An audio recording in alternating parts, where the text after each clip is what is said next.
You've lived a life dominated by doubt and fear. How do you step into bravery? Step. That's how you step into bravery. Step. Take the step. Step aggressively towards your fear. And that step towards your fear is the step into bravery.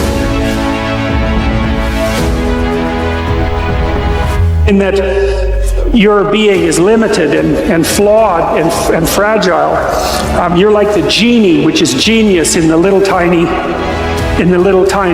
lamp, this immense potential, but constrained in this tiny little living space. But the fact that you have limitations means that the plot of your life is the overcoming of those limitations, and that if you didn't have limitations, well, there wouldn't be a plot, and maybe there would be no life. And so that's part of the reason why perhaps you have to accept the fact that you're flawed and insufficient, and live with it and consider it a precondition for being. You're either committed to mediocrity or you're committed to greatness. You're either committed to being productive or you're committed to being non-productive. You're committed to being happy or you're committed to being unhappy.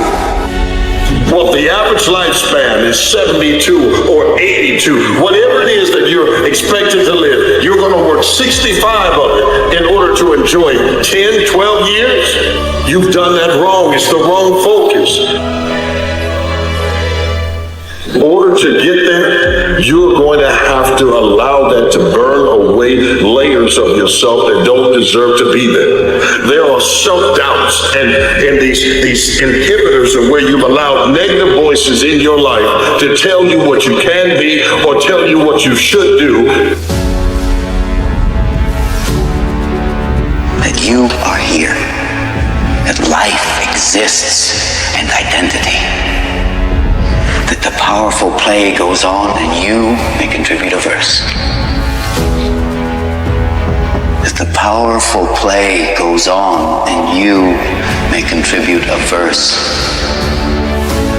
People who found their purpose are better partners, better parents, better professionals, better people. And so if everyone in the world was deeply aligned and connected to their purpose, the world would be a beautiful place. And I think any pain we see in the world comes from a disconnect with purpose. The people who need the most love often ask for it in the most unloving ways. So we confuse love with power. Yeah. We confuse love with control. We confuse love with validation and being liked. And to me, love comes from living our purpose, self-love and true love with other people. Commitment is major. See, when you decide that you're going to do something, when you commit yourself to live a life that's different than the life that you live, you hold yourself to a higher standard. You're seeking something. You're pushing the envelope. You are challenging yourself. You are willing to walk by faith and not by sight. And you know, as a warrior, that there's a dramatic difference between being a warrior and being a worrier. Anybody can worry. That step towards your fear is the step into bravery. Because we're scared of what we don't know. And there's only one way to learn and to know, and that is to confront that fear. You have to step, you have to go. And this simple action, this simple attitude,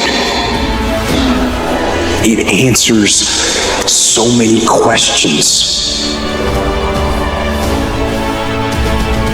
Either you put in the work now and you live the life of thrills and possibilities, or you work and pay bills and end up paying medical bills for the rest of your existence. Put in the work. burn through the other layers. Get past self-doubt, build your body, build your mind, get the emotional maturity necessary for you to overcome the need of being validated by others.